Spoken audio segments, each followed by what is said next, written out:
بسم آب وولد ومنفس قدوس أحدو أملاك هادره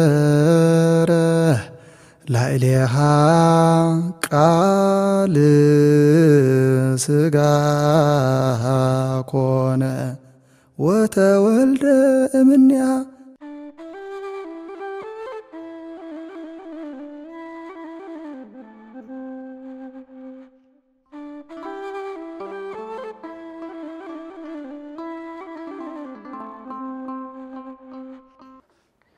بسم آب وولد ومنفس قدوس أحدو أملاك مفكرتي عدينا قدسة قدوسان سدراك زيابير أملاك كما يكنيهم كما يالهم أمين تخلو زغل أب كلو زنبر بخلو مسكون زغنة قويتنان أملاكنا مدحانينا إيسوس كريستوس زغبرن زتمسجنن يخون نزهته نزوهان قدسة قدوسان دنجل مريم كساب زعلت زي باريخاتنان ردياتنان يامو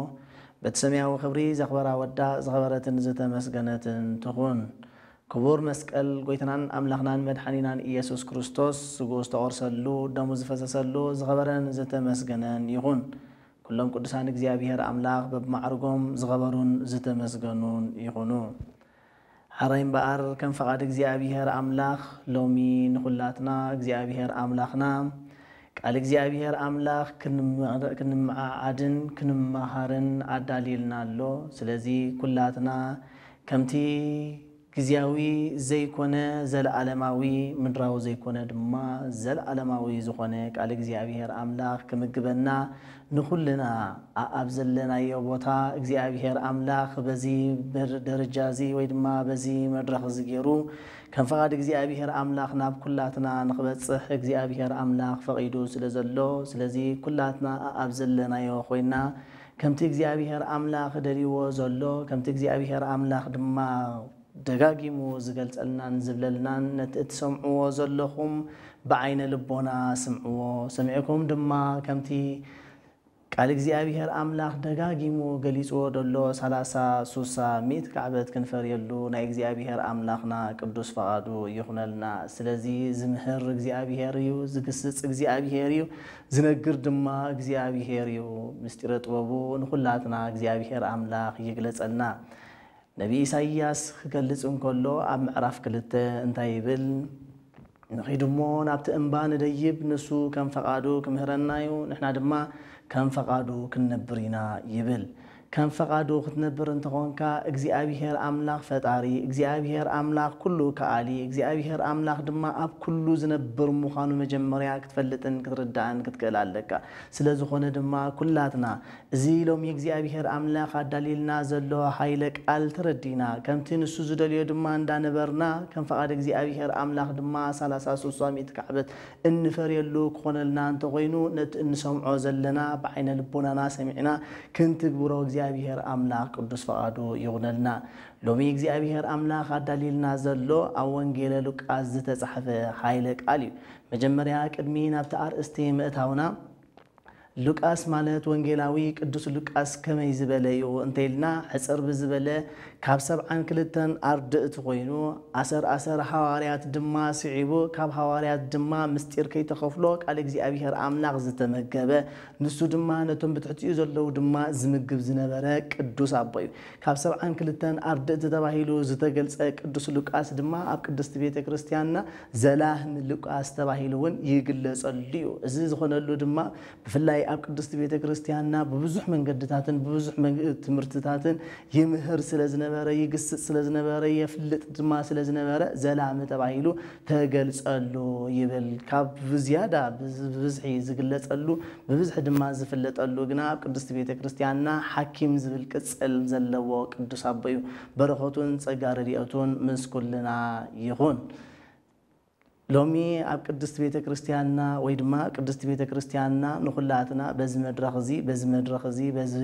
ሚዲያ እዚ ጌራ ክትሕልፈልና አዳልያቶ ዘላ ቅድስት ቤተ ክርስቲያንና ትምርቲ ወንጌላዊ ቅዱስ ሉቃስ ዝጽሓፎ ኣብ ወንጌል ሉቃስ ምዕራፍ 12 ፍቅዲ 29 ዘሎ ሃይለ ቃልዩ እቲ ቃል ድማ እንታይ ዝብል إتتكزوا أي تجنقوا إذا قال زين مستنتان كتعملنا كلاتنا أبزلنا يا خوينا بعين لبنانا بلبنا أي تجنقوا زبل እግዚአብሔር አምላክ ይልእከልና ለሞ أبزلنا يا سلامن كسانتن እግዚአብሔር አምላክ ይሃበና بعبيو دما بعدناون أي تجنقوا زبل كلبل እግዚአብሔር አምላክ كم فقادو دما نخبرنا قدوس فقادو يخونلنا سلازي أي تجنقوا مجمريا أي تجنقوا خنبلن كلنا سب سلمنتا أيو زجنق زبل أرست خمسك لالو بعبيو دما چنقت انتاي مالتي زبل دما بخال أي درجة كمبرينا مجمريا أي تجنقوا سب سلمنتا أيو زجنق زبل قدامنا سب حبتي مزدلب أب حبتو دما أبت معكن زقمت قلو مسأنا أزيد ما جنزبو مسبزحه زقعبت قلو زقمت قلو جنزب دما مسأنا سب أب من تأخ جبرو نمني كهبو دك أي كبد حري أنت عينتنا برأيم كنوبرو كم عينتنا برأيم كنوبرو إن دابله حبتام كوينو زمس مخ حبتام كله جناخه بتشينك أتزنبر سب الله يبل دقيمو دما خابو بأنصارو دما ገንዘብ ሲኢኑ ብድኽነ ዝነበር ገንዘብ ማዓስ የዝረክብ ገንዘብ እንተ ዝረክብ ነረ ከምዝም ገበርኩ ከምዝ ድማ መሰራሐኩ እንዳበለ ድማ ሰብ ዝጭነቃሎ ይብለና ካለ ድማ ተወሳኺ ሰብ ፍልጠት ምዘብዝህ ሙኻ ፍልጠቱ በመብዛሕ ፍልጠቱ ድማ ንኣምላኽ ምዝርስ ሰብ ክጭነቕ ንሪኦ እዩ ካብዚ ከምዚ እግዚአብሔር ኣምላኽ ይሰውረና ሰብ ድማ ፍልጠት ሲኢነ ኢሉ ድማ ፍልጠት እንተ ዝረክብ እንዳበለ ድማ ሰብ ድማ ይጭነቕ እዩ ይብል ካብ ሕልፍ ዝበለ ድማ ሎሚ ኣብ ኩሉ ወለዶታትና ኣብ ህፃውንቱን ከይተረፈ ኣትዩ ዘሎ ጭንቀት ዝብል ድኾነ ዘረባ ምስ እትዛረብ ድኾነ ትእዛዝ ምስ እትእዝዝ ኩሉ ሰብ ዝደጋግሞ ዘሎ ጭንቀት ዝብል እዩ እግዚአብሔር ኣምላኽ ጭንቅና የርሕቀልና ኩልና ድማ እግዚአብሔር ጭንቅና ከርሕቀልና እንተ ኮይኑ እዚ ወሪድና ዘሎ ድማ ክእለየልና እንተ ኮይኑ ናብ እግዚአብሔር ኣምላኽ ምቕራብን ምስ እግዚአብሔር ኣምላኽ መዝርራብን የልየና ኣሎ ስለዚ ኣይትጨነቁ ጭንቀት ዝበሃል ካብ ኣእምሮና እግዚአብሔር ኣምላኽ የርሕቀልና ክብርን ምስጋናና ኣምላኽና ይኹኖ ስለዚ ጭንቀት ቅድሚ ናብዚ ይተተኮዞ ዝብል ክንከይድን ከለና ብፍላይ ድማ ካብ ፍቅዲ 22 ጀሚርና ክንሪኦ እንተ ጀሚርና እንታይ ዝብል بتبلعون بتستيون أيتجنقوا بتبلعون بتخدنون بتستيون أيتجنقوا انت إذا عواف سماي تملكتوا عواف سماي أي زرع أي عصدا انت إذا سماوي أبوهم يزمكبن بر نساتن بزلون انتين بتزتفطروا ان زنبرا سلازين سخاتكم كاب ان ازيهم تبلصيهم مو እግዚአብሔር አምላክ ድማ زياده نعخاتكم يفكركم مخنياتو نسخاتكم كاب መልከዓይን ምስለይን ዝተፈጠርኩም ይኹም እንዳበለ እግዚአብሔር አምላኽ ይነግረናን ይገልጽልናን ስለዚ ኩሉ ግዜ እቲ ጭንቀት ካበይ ይዝመጽ ብኸመይ ይዝመጽ ክባሃልን ኮሎ በዚ አቀዲምና ክንብሎ ጽናሕና ክመጽእ እንኮሎ እግዚአብሔር አምላኽና ግና ኣይትጨነቁ ብፍላይ ብትበልዕዎን ብትሰትይዎን بتخدنون أيتجنق وندابله እግዚአብሔር አምላክ ደጋጊሙ ገልጽልናል ጭንቀት ማለት ግን አንታይ ማለት እዩ ጭንቀት ከመዩ ወይ ድማ ጭንቀት ማለት እንታይ ማለት እዩ ምስ እንብል ድማ ጭንቀት እትዝኸፈ ነገር ሰላማዊ ዝኾነ ህይወትካ ዝርብሽ ነገር እዩ ጭንቀት نت سلام زوعلكا نت سلام زنبركا نت سلاماوي زغونه هيوت እግዚአብሔር አምላክ በመጀመሪያ ከመልኩን ከምስሉን ገይሩ ሰብ ክፈጥረን ኮሎ ንጹህን ቅዱስን ክቡርን ገይሩ ከምዝ ፈጥረና እዚ ሁሉ ገይርልና እንክንሱ ሰላማውያን ገይሩ ድማ እግዚአብሔር አምላክ ፈጥሩና እዩ ነዚ ክገልጽን ኮሎ አወንጌል ዮሐንስ ምዕራፍ 14 ፍቅዲ 20 شوعتن انتايبل سلامي احدق لكم وسلام زياي اهبكم سلامي احدق لكم الله سلامي دما اهبكم الله اذا انا زهبكم سلام دما كم تعلم تهبكم سلام ايكونن بمبال ناي እግዚአብሔር አምላክ ሰላም ፍጹምን ዝኾነ ድማ መወዳደርቲ ከም ዘይብሉ አስፋሐቢሉ ገሊጽልናል ስለዚህ ሰባት ስለምንታይ ኢና ንጭነቅ ደለና በኸመይና ክንጭነቅ ዘለና ዝተጨነቁ ሰባት እንታይ እዮም ዝረኽቡ እንተኢልና ድማ ብዙሕ መንገድታት ወይ ድማ ብዙሕ ኣብነታት ክንገልጽ ንኽእል ኢና እግዚአብሔር ኣምላኽ ግን እንታይ ይብል ኣሎ ኣይትጨነቁ ዝኾነ ልዕሊ ዓቕምኩም ዝኾነ ነገራት ከጓንፈኩም እንከሎ ናባይ ምፁ ናባይ ቅረቡ ኣነ ድማ ክዕርፈኩም እየ ዝብል እግዚአብሔር ኣምላኽ እዩ ዘለና ስለዚ ጭንቀት ዝበሃል ካብ ኣእምሮና ኣርሒቕና ክንቀርቦ እንተኽኢልና ምስ እግዚአብሔር ኣምላኽ ክንነብር ንኽእል ኢና ዝተጨነቁ ሰባት ኣብዚ ግዜ ንሪኦም ዘለና ተጨኒቐ ዝበለ እንታይ ዝገብር ዘሎ እታ እግዚአብሔር ኣምላኽ ዝፈጠረሉ ፍጥረት ንዓ ብሂወትን ከላ እንታይ ይገብራሎ ናብ ሞት ዝዕድም ዘሎ እዩ ስለዝተጨነቐ ተሓኒቑ ስለዝተጨነቐ ኣብ ዒላ ጥሒሉ ስለዝተጨነቐ ከምዚ ኮይኑ እንዳተባህለ ዝኸደሉ ዘሎ ግዜ እዩ እዚ ግዜ እዚ ስለዚ እግዚአብሔር ግና እንታይ እዩ ዝብል ዘሎ ኣይትጨነቁ ልዕሊ ዓቕምኩም ዝኾነ ፈተና ክወርደኩም እንከሎ ኣይትጨነቁ እንታይ ዳ ነገርኩም ናባይ ሃቢ እዩ ዝብለና ዘሎ ስለዚ ናብ እግዚአብሔር ኣምላኽ ሂብና ክንከይድ እግዚአብሔር ኣምላኽ ብፀጉኡ ይደግፈና እስከ ኣብ ከም ኣብነት ክኾኑና ዝኽእሉ እሞ ከዓ ዝተጨነቁ ኣብ ጭንቀቶም ድማ ሰላም ዝሰኣኑ ከመይ ኢሎም እዮም ዝነብሩ ነይሮም ኣብ ሂወቶም ድማ እቶም ዝኸፍአ ሂወት ዝነበሩ እስከ ከም ኣብነት ክንርኢ እንተኮይንና ድማ ኣቦና ኣዳም ዝወለዶ ቃኤል ከም ኣብነት ንውሰድ ቃኤል እቲ ዝኸፍአ ሂወቱ ብፍላይ ድማ ዝነብረሉ ዝነበረ እንታይ ምስ ኮነ እንተይድና ኣብ ሓጢኣት ምስ ወደቐ ዝነብረሉ ዝነበረ ሂወት እቲ ዝኸፍአ ነገር ስለዚ ኣቦና ኣዳም ንኣቦና ኣቤልን ንቃኤልን ወለደ ይብል ንክልቲኣቶም ምስ ወለደ ድማ ክልቲኣቶም ድማ ከም ፈቃዱ ንሱ እግዚአብሔር ኣምላኽ ፍርሓት ገይሮም ምስ እግዚአብሔር ኣምላኽ ድማ ሓደ ተረዳዲኦም ዝነብሩሉ ኢሉ ኩሉ ብትውፊት እሱ ዝፈልጦን ብሓቢኡ ድማ ናብ እግዚአብሔር ከጸግዖም ዝኽእል ባህሪ እንዳመሃረ ይዕብዮም ነበረ እንዳዕብዮም እንከሎ ንሳቶም ግና ናብ ድሕሪት ገጹ ብፍላይ ቃኤል እዚ ነገር እዚ ሕጉሶ ኣይነበረን ይብል እዚ ኩሉ ሰናይ ነገር ተማሂሩ ካብ እግዚአብሔር ኣምላኽ በረኸት ረኺቡ ምስ እግዚአብሔር ኣምላኽ ዝነብረሉ ድማ ካብ ኣቦና ኣዳም ድማ ትምህርቲ ዝመሃሮ ዝነበረ ብሙሉኡ ገዲፉ ግና ናቱ ዝኾነ ሓሳብን ብዓቢኡ ድማ ናይ ዲያብሎስ ዝኾነ ሓሳብን ክሰምዕ ምኽኣል እዩ ዝኸፍአ ነገር ማለት እዩ ስለዚ ኣቦና ኣዳም ንቃኤልን ንኣቤልን ከምዚ ኢሉ እንዳንበሮም እንከሎ ሞቃ እግዚአብሔር ኣምላኽ ከፍትወኩም እግዚአብሔር ኣምላኽ ድማ ከፍቅረኩም እንተኮይኑ ንስኻትኩም ድማ ሰበይቲ የልያኹም እሞ ነተን ምሳኻትኩም ዝተወልዳ ድማ ከምቲ መውስቦ ቅድስት ቤተ ክርስቲያንና ዝገልጾ ንሱ ድማ ከረሓሕቕ ስለ ዝግብኦ ኣሕዋት ንኣሕዋት ክምርዓው ስለ ዘይግባእ እታ ምስ ቃኤል ዝተወልደት ንኣቤል እታ ምስ ኣቤል ዝተወልደት ድማ ንቃኤል ኢሉ ኣቦና ኣዳም ፍርዲ ፈረደ በዚ ድማ ንክልቲኣቶም ድማ እስኻ ምስ ንቃኤል ማለት እዩ ንቃኤል ምስ ኣቅሌማ ንኣቤል ድማ ምስሉ ንኽምርዓው ፈቐደሎም ይብል በዚ ድማ ቃኤል ኣብ ልቦናኡ ኣዝዩ ሕማቕ ዝኾነ ሓሳባት ሓሰበ እታ ምልክዕቲ ዝኾነት ሉድ ምሳይ ዝተወልደት ንሳያ ዝበለፀት ንሳያ ምልክዕቲ ስለዚ ናሳ ምሳያ ክትከውን ዝግባእ ንዓያ ክትወሃበኒ ዝግባኣ ኢሉ ዕግርግር ጀመረ ኢሉ እዚ ድማ እንታይ ዘርእየና እንተበልና ሰላማዊ ሂወትካ ክጭነቕ እንከሎ ኣብ ዘይተደልየ ነገር ኣብ ዘይትረኽቦ ነገራት ኢኻ ክትጭነቕ ትጅምር ማለት እዩ ስለዚ ቃኤል ድማ ከመይ ገይሩ ከምዚ ይኸውን ብምባል ነብኡ ክስ ያቕረበሉ ኣቦኡ ድማ ኣዝዩ ለባምን ኣዝዩ መስተውዓልን ስለ ዝነበረ ኣነ ተጋጌ እንተኮይነ እዚ ነገር እዚ ድማ ንስኻትኩም ብወለዶታት ምስ ኣሕዋትኩም ክትምርዓው ስለ ዘይግባኣኩም በዚ ነገር እዚአ ንዓኻትኩም እታ ምስ ኣቤል ዝተወልደት ንዓኻ እታ ምስኻ ዝተወልደት ድማ ንኣቤል ዝበልኩኹም እምበር ብኻልእ ኣይኮነን እንተኾነ ግና እግዚአብሔር ኣምላኽ ክቕበሎን ደይክቕበሎን መስዋዕቲ ናብ እግዚአብሔር ኣምላኽ ኣቕርቡ ብምባል ሃቦም ይብሎም እዚ ሓሳባት እዚ ሒዞም ድማ ክልቲኣቶም ኣብ ልቦንኦም ኣቤል ንጹህን ቅዱስን ዝኾነ መስዋዕቲ ኣብ እግዚአብሔር ኣምላኽ ከቕርብ እንከሎ ቃኤል ግና እግዚአብሔር ዶ ይበልዖ እዩ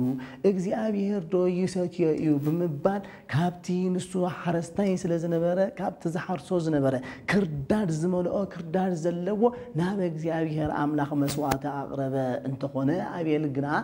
ፍሉይ ዝኾነ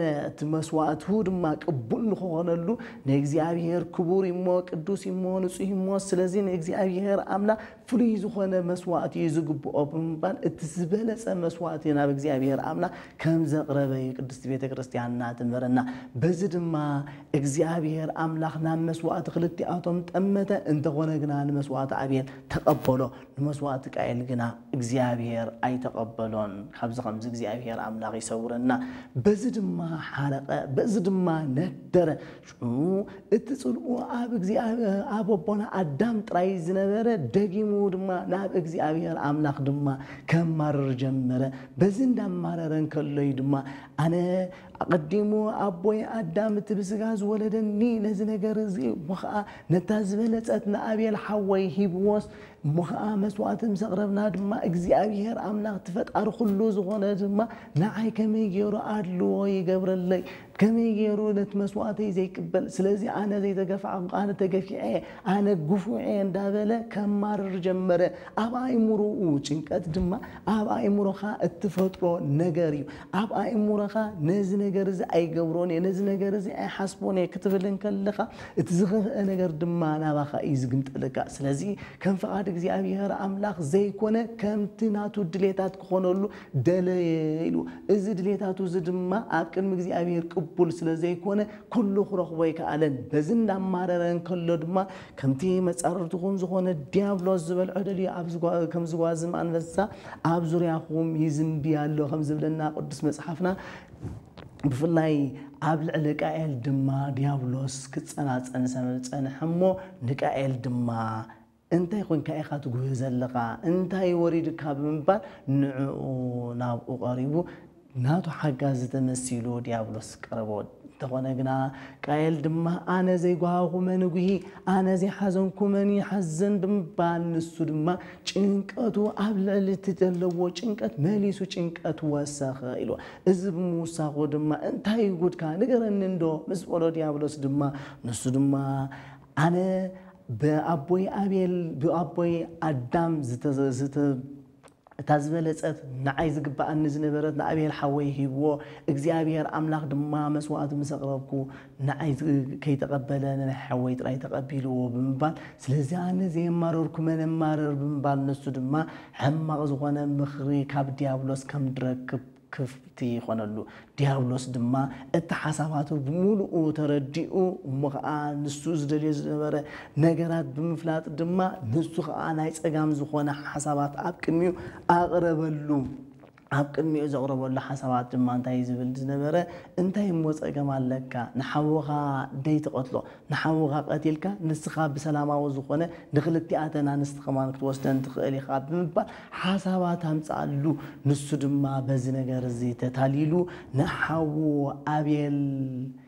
أبعلا بموساد أبعلا أبتيو رؤسو شفليو خمس قطلو تاريخي نقرنا كابز خمس زيابير أملاغي سورنا سلزي نسقط لا تتجمر دما بأزيو أبونا أدام زي فلت أزنبرا موت أبزق زيزي نودو أبيل كائل ودو دما قطلو يبل كابز خمس زيابير أملاغي سورنا بفلاي مستجنا كأتجبرو نقرات اتزخف أنا جر انتايو ويدما نامني خات خيد دلخا ويدما نمني خات سمع زلخا اتزخف لنا جر أزيو سلزن إحنا دما نهبك زيابير أملاخنا خنسقع مسك زيابير أملاخنا خنبرك زيابير بتوقو يدك فنا كائل كم زمس جبر دما يو بفلاي أبوري زفترة معرف 4 فقدي 4 زلو وأكون رؤودة ودنقصة بدي من وكله زركبني يقتلني كل زرخبني يقتلني كل دما دحرين دامسه زقتلني إذا مثلا زلو سلازي أنا خاب كل سبب كرحك لعلني إله حسبه التديابلوس دس حاطه دما شعون حاتيات مسبت سما نأبيه الحود ما مسكتله كاب بنينو تفايزو كاب بنينو سلازت أفاد ما نصو زت أنا نوع ما أنا أكل سأنا سلادس أنا دما مقبح بحي خنيبلو مقبح بحي قينو دما غنبر جمرة إذ كل زمس أنت لنا أي مرؤو بسلامة وزخنا من جدي نمسبوه ترى راديو بعبي دما نابك زي እግዚአብሔር ንጹህ ዝኾነ መስዋዕቲ አቅሪቡ ናብ እግዚአብሔር ክጽጋዕ ዝግቦ ንሱግና እዚ ነገር እዚ ብዘይ ምግባሪኡ ስለዚህ እግዚአብሔር አምላክ ድማ ተየመሉ ተቆጥዕ ድማ እግዚአብሔር አምላክ ድማ ቃኤል ሐውኻ አቤል አበያሎ ይሉ ሐውኻ አቤል አበያሎ ይሉ ንሱ ድማ ሽዑ መስቀተለ አነዶ ሐላው ሐወየ በመባል ተዛረበ ይብለና ስለ ቃላቱ ስም እግዚአብሔር አምላክና ይክበር ይመስገን ቃኤል ናብዝ ሁሉ ኸብጽሖ ዝኻለ እንታዩ እንተይልና ንሱ ዝጭንቆ ዝነበረ ሙኻ ክሰምዖ ዝግብኦ ዝነበረ እግዚአብሔር ገዲፉ ንዲያብሎስ ክሰምዕ ስለ ዝጀመረ በዓቢኡ ድማ ንሓው ቀቲሉ ኸኣኽሎ ድማ እግዚአብሔር አምላክ አበ ያለው ምስበሎ አነ ሓወይ ሓላው ሓወይ ኣይኮንኩም ብምባል እዩ ዝተዛረበ ሎሚ ድማ ከምዚ እንገብሮ ዘለና ብውርሻን ብዝተፈላለየ ነገራትን ንሕዋትና ንኽሕድ ዘለና ከምዚ ቃኤል ንአቤል ሓው ዝገበሮ ኣብ ቅድሚ እግዚአብሔር አምላክ ድማ አነ ሓላው ሓወይ ኣይኮንኩን አነ ግድ ሓወይ የብለይን አነ ብዛዕባ ሓወይ ኣይሓስብኒ ኢሉ ዝተዛረቦ ንሕና ድማ ከምኡ ንብል ከይንህሉ ንጠንቀቕ ምኽንያቱ እግዚአብሔር አምላክ አይተጨነቁ ስለዝበለ ስለዚህ بزي ጭንቀት ክንነብር እንተኮይና አወንጌል ማቴዎስ ምዕራፍ 11 ፍቅዲ 28 ድማ ንኡ ሃበየ ኩልክሙ ሱራሃን ወጽቡራን ወአነ አዕርፈክሙ አነ خعرفكم يمو ناباي تيغبرو نعو ناباي مسو ناباي قربو انا دما صوري قليليو صوري دما كبيد ايكونن ስለዚህ ناباي ተጸጉዑ ناباي قربو دخونه ነገር ለዓቅሙኩም ዝሆነ ሽግራት ከጓንፈኩም እንኮሎ ناباي قربو በመባል እግዚአብሔር አምላክ ይመልሰናል ይምዕደናል አሎ ስለዚህ ከምቲ ቃኤል ዝገበሮ ሙኻን ሓው ምሰጥፈአ ሓወይ አነ ሓላው ሓወይ አይኮንኩን ዝበለ ንሕና ድማ ሎሚ ኣብ ልዕል ሕዋትና እንውርዶ ዘለና ኣብቶም ቀረባና ዝኾኑ ምሳና ዝተጸጉዑ ምሳና ድማ ዝነብሩን ዝበልዑን ዝሰትዩን በሓደ ዝዓበና እንክነስና እንተኾነ ግና ሓዊየ ብለይን ብምባል ሙኻብ ውርሻ ብገንዘብ ብስጋዊ ዝኾነ ነገራት እንገብሮ ዘለና እዚ ትምህርቲ እዚ ናይ ቃኤልን አቤልን ትምህርቲ ኣዝዩ ዓብ ዝኾነ ትምህርቲ ይዝምህረና ምኽንያቱ ኣብ ቅድስት ቤተ ክርስቲያንና ጭንቀት ዝበሃል ነገር እትዝኸፈ ነገር ምዃኑ ሓደገኛ ምዃኑ ብጭንቀት ድማ ዝርከብ እግዚአብሔር ስለዚህ የለ ጭንቀትና ክነወግድ ቤተ ክርስቲያንና ሓደራ ትብለናላ ስለዚህ ኣብ ህይወቶም ዝተጨነቁ ኣብነት ኮነና ድኽእል ቃኤል ወሲድና ኣለና ኣብ ህይወቶም ሰላም ዝረኸቡ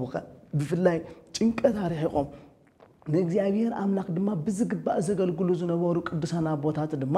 ኣለውና ካብዚኦም ሓደ ድማ አቦና ዳዊት እዩ አቦና ዳዊት በአምላክ ዝተሰመየ ቅዱስ ዳዊት ከም ፈቃድ እግዚአብሔር አምላክ ጓሳ ኮይኑ እንዳነበረን ከሎ ጓሳን ከሎ አበረኻ እንዳዋዓለን ከሎ ብፍላይ ነቢ እግዚአብሔር አምላክ ዝተሰመየ ወይ ድማ ካህን እግዚአብሔር አምላክ ዝተሰመየ ሳሙኤል አቤቱ ብምጻ ድማ ቅብአ ክቀብኦ ኢሉ ኣብዚ መጸሉ ጊዜ ንእሰይ ልውላድካ ደቅኻ አብያለው አቅርበለይ ንሳቶም ካብአቶም ሓደ ድማ ክቅባዩ ብምባል ድማ እግዚአብሔር አምላክ ፈቂድዎ ስለዘሎ ናይ ሳኦል መተካእታ ክኸውን ድማ ስለተደልዩ ዘሎ ስለዚ ደቅኻ ናባይ አቅርበለይ ብምባል እግዚአብሔር አምላክ ንነቢ ሳሙኤል ናብ እሰይ ሰደዶ ይብል እሰይ ድማ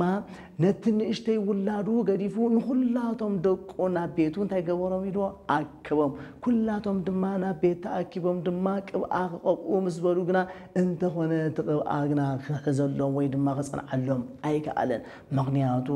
ውላድካ ያለው እቶም ደቅኻ እዚኦም ጥራይ ድዮም ካልኦት ኣለዉ ካዶ ኣዝዩ ድኹም ይምበር ሓደ ደኣ ዳዊት ዝበሃል አብጓሳ አባጊዕ ዝሕሉ ዕያውት ዝሕሉ አለኒ ብምባል ንሱ ድማ መለሰሉ ይብል ብፍላይ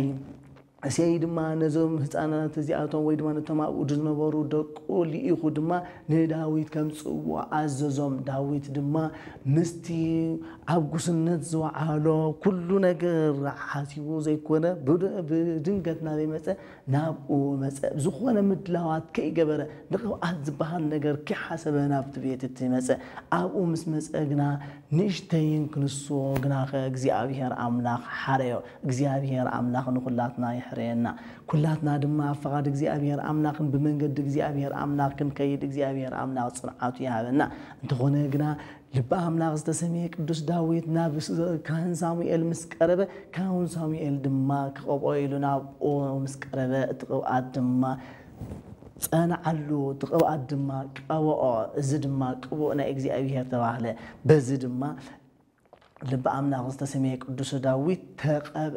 ይብል ስለዚህ ዝናዓቅ ዘረ እሞኻ አዝዩ ክቡር ዘይኮነ ሰብ ኣብ ቅድሚ እግዚአብሔር አምላክ ድማ አዝዩ ዝኸበረ ምዃኑ ስለዚህ እግዚአብሔር በራያ ደቅ ሰባት ከም ዘይርኢ በዓይን እግዚአብሔር አምላክ ቅዱስ ኮንጋ በዓይን እግዚአብሔር አምላክ ብሩስ ኮንጋ ክትርከብ ድማ እግዚአብሔር አምላክ ብፍላይ ድማ ንስኻ ድማ ክብሪ ሰናይ ዝኾነ ምስ እግዚአብሔር አምላክ ድማ ብትሕትና ክንደብር ክንክእል ኣለና ነዝን ምግባር እግዚአብሔር አምላክ በጸጉኡ ይደግፈና ልብ አምላክ ዝተሰመየ ቅዱስ ዳዊት ካብ ዝገበሮ ታሪኻት ብፍላይ ድማ ኣብ ቀዳማይ ሳሙኤል ምዕራፍ 17 ፍቅዲ 1 ጀሚሩ ክሳብ 7 ዘሎ እንታይ ይብል እስራኤላውያን ብፍላይ ድማ ብቃል ናይ ጎልያድ ኣዝዩ ሕሱም ስለዝኾነ ፍልስጤማውያን ድማ ኣብ ልዕሊ እስራኤላውያን ክወሩ ኢሎም ኣብ ዝገስሉ ዝነበሩ ኣብ ኩናት ኣብ ዝነበሩሉ ድማ ንሱ ናብቲ ሜዳ ናይ ኩናት ዝግበረሉ ሙሳ ጎልያድ ብፍላይ ንህዝብ እስራኤል ንሙላኣቶም ኣፍርሖምን ኣርዓዶምን ኣብኡ ኮይኑ ድማ ንሳኦልን ንሰራዊቱን ንሙላኣቶም ሓደ ካባኻትኩም ኣነ ጅግናኤ ኣነ ሓያልየ ዝብል እንተለኩም በኣምላኹ ኣሚኑ ዋላ እንተመፀ ኣነ ግና ከጥፍኤ ብምባል ንሱ ድማ ሓደ ሰብ ምሳይ ይወዳደር ንስኹም ንሱን ተሰዓረ ንሱን ተቀተለኒ ንሕና ብትሕትኩም ንኸውን ኣብ ግዝኣትኩም ንኣቱ ግዝኣት ባሮት ናትኩም ንኸውን ንሕና ተሰዓርናኩም ወይ ድማ ኣነ ተቀተልኩም ግና ንስኻትኩም ድማ ባሮት ትኾኑ ብምባል ንመኒና ምሳይ ክወዳደር ኢሉ ኣብ ዝሓስበሉ ዝነበረ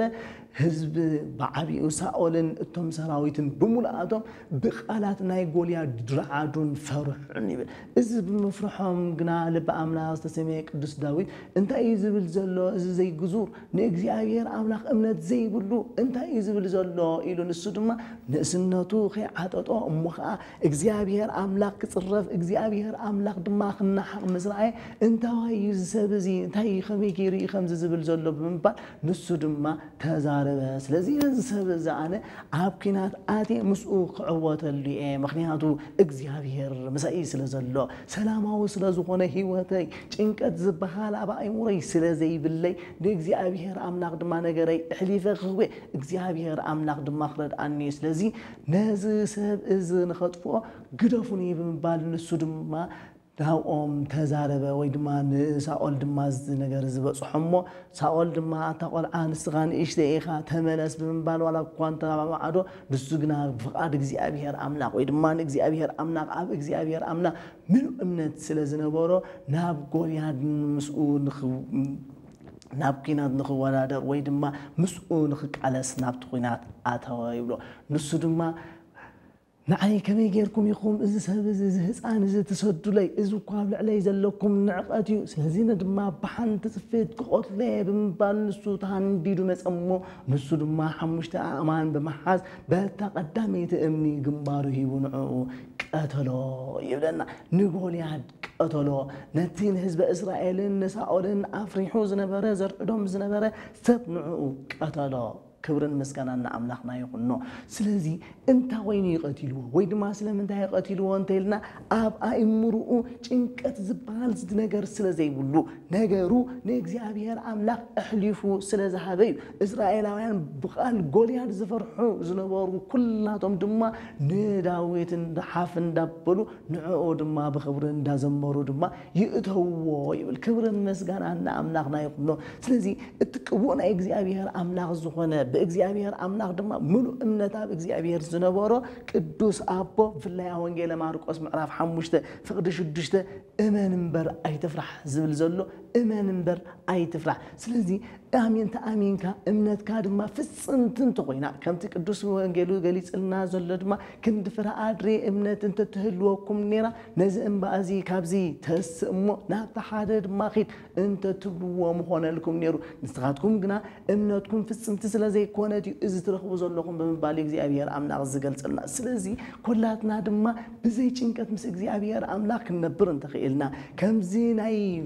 لب أملاك زت سميك قدوس داويد إجزاء أملاك دم خم لبي زبالو كم لبون إجزاء أملاك كوينا أنت ترخيبنا إجزاء أملاك زريك نجارات دم أنت فتيمنا تزازاتي حلو تزازاتي دم كبير يكون الزبالة إجزاء أملاك تزازاتو حلينا خنبر أنت غيرنا مس إجزاء أملاك خنبرينا إجزاء أملاك دم أمزانا خنبري مغنياتو سلامي هبكم الله سلامي حد قالكم الله الزبالة إجزاء أملاك نعنا بفلاي دم أنا أبونا أبراهام زخبر إجزاء أملاك نأبونا داويد زخبر إجزاء أملاك نأبونا إسحاق يعقوب زخبر إجزاء أملاك نعنا كسرنا أي كإلنيو سلزي أي تجنّو أي نجنّو ጭንቀት ዘምጾን ታይንተልና ነፍሰ ቅትለት ይዘምጽ ነፍሰ ቅትለት ድማ ካብ እግዚአብሔር አምላክ የርሕቅን በምስ እግዚአብሔር አምላክ ዘቅርብ አይኮነን ስለዚህ ሞተ ስጋ ክንመውት እንከለና ሞተ ስጋ ክንመውት እንከለና በኸመይ አይነት ሞቲና ክንመውት ዝግባአና እግዚአብሔር አምላክ አብ ሰዓትናን አብ ጊዜናን ክወስደናን ከሎድ አንበ አብዘይ ጊዜና አብዘይ مريرنايو خبيدنايو إلنا هيوتنا نحلفن تقولنا جنا بس إجزاء أملاك نبأسنا مغنياتو نتاج إجزاء أملاك زفت ران نفسي بعلنا بجزء فقدنا نتفا سلزلنا خبز خمس إجزاء أملاك يسورنا سلزي أب حدش كده نون أنت مسكينا على أزار زبالك الدوس أبونه برا نويد ما كاب حاتي أتزنبر زنبرة مخا ندخاتاز تسأل زنبرة أنت هنا على أزار جنا نسوا أداون أجارن ولا كوانت زين ورا نسوا جنا نتزين ورا نجر مسجزي أبيهر أملا نجزي أبيهر أملا إندامس جنا ينبر كم زنبرة ولا كوا أجار تزي حلواني زوم دسور كوزلو وأبا أجار ما يمزغور زلو تزيجزي أبيهر تمسجن إذا زجمر كان ندبلن نجزي أبيهر أملا خوزا مسجن زنبرة كدوس هبويو كسركون كله بحبي ما نفهمنا بدازو موت كخدون كله زجبرو وزنبر بمول ونجرات نسود ما أنكو عجزي أبيهر أملاك كم زجبر كان ندابله بخبر نجزي أبيهر أملاك سم أملاكو إنداس أو عزنا برزنا برا كم تأبط عجزتي زخنا أبونا يبزت كمولو زنا برا نسود ما عجزي أبيهر هذا عجزي أبيهر وسده عجزي أبيهر كبر المسجنا يخونون دابله كم زجل زنا برا نسود ما نجزي أبيهر أملاكو إندا جلس إندا مسجنا زنا برزنا برا كدوس أبوي سلازي على أزار زسمو دخا بقصل توريسو أب أفدق يدما ودي ونبرة أب أفدق ناينو أو تدربي نبرة إذا مزرعة ما نزوم إذا سبز تاخد قبري خما أفدق كذا يجيركمو سلازي لو كابز دما أرحق ولا يبالد ما نزو أوشت أوزنا برا إجزاء أملاك الزبل فرحات إجزاء أملاك زي بلوس سلازو خانة باي مرو دما إذا حمق زغنا حسابات الزبل حسابه دما أبكر إجزاء أملاك عنوات جبرالو إذا عنوات كمت إذا قال سلام أنت إنتيلنا أوشت سلام سلادس أنا ولا كهابتا من تخونه دلاي تبلع دلاي انت ستين تحدا توبلون تحداون وسا انت بلو انت خونه جنا از كله بمغبارو ابقد مغزيابير املاك قبول يكونن سلازي غزيابير املاك دما بز تقطعلو سلازي مس غزيابير كتنبر انت خونكا مسبا زلكا انبابرا هيوت مستقدما سلاماوي مزخون طرحيو نزن مغبار غزيابير املاك بتصقو يدغفنا اب مصحف سيراك بفلاي معراف حدا فقد 13 لفرها እግዚአብሔር يسني دهاريتو ويتبارك ام اله موتو ويبل اله موتو زصبقلو سب لእግዚአብሔር ፍርሃት ዘለዎ فرحات زلوا على دموت كادما عزيز زبلة يخون زبلة خونن كان تخوينو أبكم بإግዚአብሔር أملاك فرحات كله كله كم تقدس مصحفنا جليس وزلوا دما مجمرات طلب زبال فرحات እግዚአብሔር طلبنيا يكتبها انتون كاوي دما طلبنيا يكتب انتون كا فرحات مجمرات كله كخلالو تفرحوا دما لእግዚአብሔር أملاك كم تقدس مصحفنا جليس وزلوا نمن كم تفرحوا أستوعلوا تفرحوا وزقبأكم نمني نتين سجات راي كبس زخل أي تفرحوا هلا نسجان نفسن بحاجة غيره كبس بسنن كحفرانن زخل جرا فرحوا يبلنا كبر المزجان أملاقنا يقولنا سلسي بزح من نواس أتعب علم كنسمع الخلينا بزح نجراز ذج أنق نجر تدقاقي مغمس أن يخليو إجزاء يرجنا بزعلات زي أي تجنّوا يبلنا أي تجنّوا سلزين عواف سماي تملكتوان كميلن كم زعلان كم زعات واندما أستوعلوا أي تجنّوا كبرن مسكانا أملاقنا يقولنا سلزي بزي تشنكت كنا برنتقوينا بعبيو دما مس إجزاء أملاقنا كنا برنتقوينا كمتي هاريات زنور أن بابرا كنا برجن كلالنا هاريات بفلاي أب مركب تسعينهم ويتنا أملاقنا مرحينا يسوع كريستوس دما بعد مدرخ نايتا مركب دك يسون مريبل دك يسون كله جنا نساتهم معبل الناوس عايبل معبل بحري معبل مسبرت مقع التزنبرت مركب دماغ تودقن كتحلن مسدلين እግዚአብሔር አምላኮም ተማዕቆቡና እግዚአብሔር አምላኮም ለመኑ ይብል እቶም አብኡ ዝነበሩ ወላኳ ተቃሊሶም ሙኻንስ አብዮም ናብቲ ደቂሱ ዝነበረ በሓደ ወገን ኮይኑ ጎይታኦም ናብኡ ብምቕራብ ጎይታ ጠፋአና ግድና ይብል ካንዲው ጠፋአና በመባል ጎይታናን አምላክናን መድኃኒናን ኢየሱስ ክርስቶስ አተንስቦ ጎይታናን አምላክናን መድኃኒናን ኢየሱስ ክርስቶስ ብድድሉ ድማ ነት ማዕበል ገሰጾ ማዕበል ድማ ጸጥ በለ ክብርን ምስጋናን አምላክና ይሁንኖ ስለዚህ ጸጥ ምስበለ ድማ ሰላም ኮነ ሰላም ድማ ወረደሎም ንሳቶም ድማ ለአምላኩም አመስገኑ ይብል እዚ انت اينا خن مهردلينا قابز انتلنا ويتنان املاخنا مدحنينا ኢየሱስ ክርስቶስ بفلاي معبل تباهيلو زلوني عالمي زي نوص زبحال زلو دما اب عالم زلو شجرات اب عالم زلو زتفلاليه نغرات بمولو حاطيات زبزحالو زلو غبره سودومنت زبزحالو كل ነገር دما كاب እግዚአብሔር አምላክ ዝፈለና እንበርና እግዚአብሔር አምላክ ዘቅርበና ዘይኮነ اب عالم بفلاي دما زن معبرات هاغرات تباهيلن زلو بملاتن زنبرون انمابرن زخدق زلو اكايدا بمولو كاب فقد እግዚአብሔር አምላክ ወይ دما كاب እግዚአብሔር አምላክ زرحقي أبز عدناون بزوح نجارات حماق نجارات نوري ألو زلنا زمانيو زد ما صلوا نايت زخف نجاري كنسوقنا معبل كبرت عن كله كاب معبل ويد ما خاب قدست بيت كريستيان ناس تسميت مركب وزينا زي كنا نجزي أبيهر أملاك ندلمنو سلام غيرنا سلام تعجسنا نتي جزي أبيهر أملاك أبتغانا زلو نتي أنا أبتغاهم الله أنا بايقربهم أنا دمانا باهم قربي زبلنا جزي أبيهر أملاك نابو سجع بمبال እግዚአብሔር አምላክና ማخሮ እግዚአብሔር አምላክ ድማ ከምቲ ንማዕበል ዝገሰጾ ነዚ ኣብ ዙርያና ዘስፋፍዕ ዘሎ ኣብ ዙርያና ኮይኑ ድማ ዘጨንቀና ብጭንቀት ድማ ዝመልአናን ዘሎ እግዚአብሔር አምላክ ካልሐቀልናዮ ስለዚ ኣይትጨነቁ ድኾነ ጭንቀት ዝብሃል ነገር ካብ ኣእምሮና ነውፃዮ ካብ ኣእምሮና ተወፂና ድማ ፍርሓት እግዚአብሔር ክንገብርና እግዚአብሔር ክንፈርሕ እንተጀሚርና ድማ ናብ ሰላማዊ ዝኾነ ህይወት ክንቀርብን ክንበጽሕኒና ነዚ ንምግባር እግዚአብሔር አምላክ ብጸጉ ይደግፈና ስለዚ ኣብ ህይወቶም ዝተረበሹ ዝተጨነቁ ዝረኽብዎ ናይ ሞት ክንረን ከለና ካልኣይ ድማ ሰላማዊ ዝኾነ ህይወት ምስ እግዚአብሔር አምላኮም ድማ ብጭንቀት ዋላኳ እንተ ሞጾም ነቲ ጭንቀት ተሰጊሮም ሰላማዊ ዝኾነ ዝናብራ ዝነበሩ ቅዱሳን አቦታት ሪኢና ኣለና ኣብ መወዳእታ ድማ ካብ ጭንቀት ወፂና ሰላማዊ ህይወት ክህልወና እንተኮይኑ ንሕና ከእንታይና ክንገብር ዝግባአና ወይ ድማ ከመይና ክንነብር ዝግባአና ወይ ከዓ መጽሓፍ ቅዱስና ነዚ ዝገልጽ ጥቕስታት እንታይ لنا انتلنا ابوري زداغم معراف شمونته فقدي 16 እግዚአብሔር አምላክካ አይትረስ እግዚአብሔር አምላክካ አይትረስ ابوري زداغم معراف شمونته فقدي 16 ዘሎ ኃይለ ቃል እግዚአብሔር አምላክካ አይትረስ ናብ ጭንቀት ዘብጽሐና እንታይ እንተልና ለእግዚአብሔር አምላክካ ምስትርስዑ እግዚአብሔር ከም ዝፈጠረካ من فترك سلاسي خليلنا خمن نملسو እግዚአብሔር كم زفترنا كنستوعل እግዚአብሔር فتارينا مخانو مفلات دخول نجار جزءات كمسؤول كله دما بفلاي عالمنا لو من تشنقلو زلا እግዚአብሔር يلنا مبال درجة بس حزلا እግዚአብሔር يلن تبلمو كابيد أمسيخا نسخا خمس بالكاي أبوينا الدين بلك أبوهانا دخان كخابي مسيو ميلكا إذ كل درجات مساحتك أمود داتا زتكملو زلو ساينس تبعه ተባሂሎም ዞም ምዕቡላት ተባሂሎም ተገሊጾም ዘሎ ብሳይንስ ድማ ዝግለጹ ዘሎ ብጭንቀት ዝተዋረዱ ብጭንቀት ድማ ዝመልኡ ሰባት ኣብ መወዳእታ ንህይወቶም ብገዛ ፈቃዶም ዝሕልፉ ዘለዉ ሰባት ድማ ሓደ ሓይል ኣሎ ብምባል መደምደምታ ዝህቡ ዘለዉ ሓደ ሓይል ኣሎ እቲ ሓደ ሓይል ኣሎ ትብልዎ ዘለኹም እቲ ሓደ ሓይል ኣሎ እንብሎ ዘለና ወይ ድማ ትብልዎ ዘለኹም ንስኻትኩም ግና ንሱ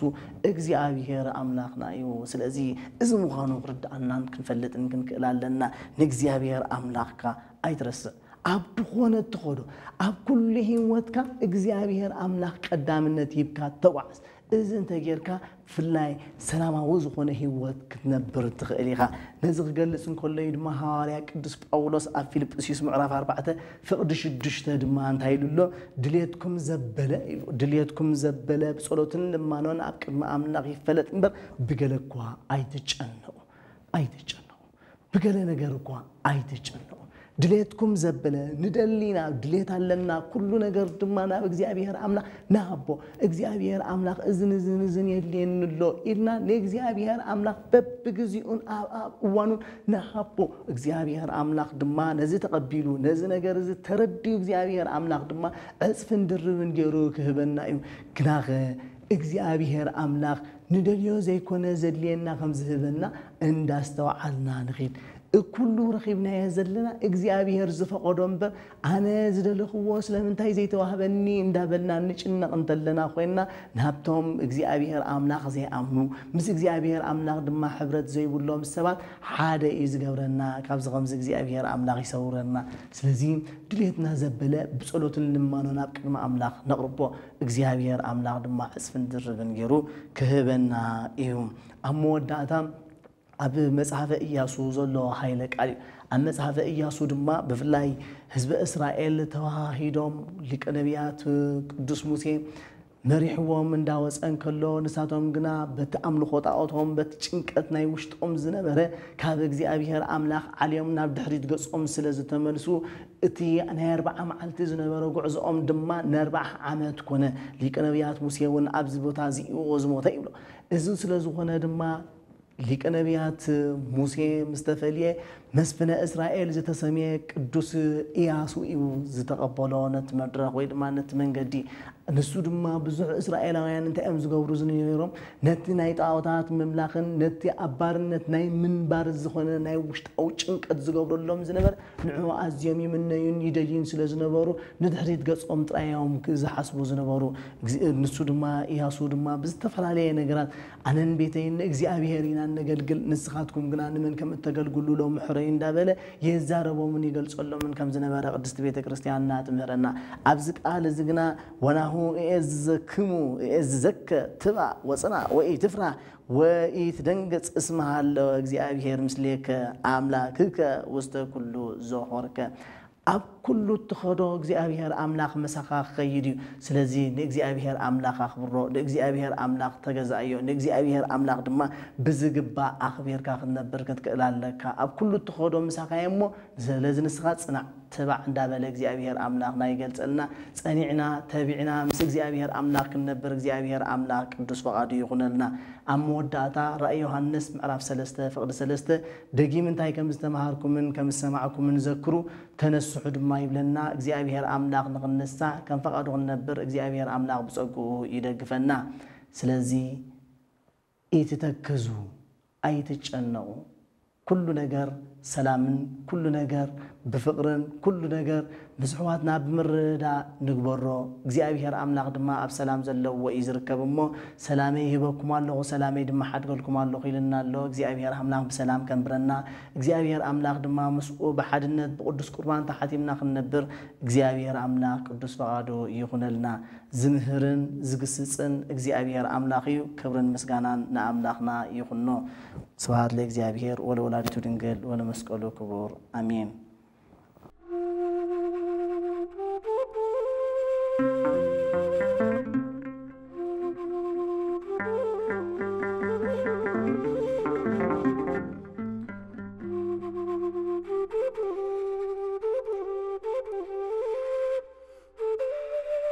Thank you.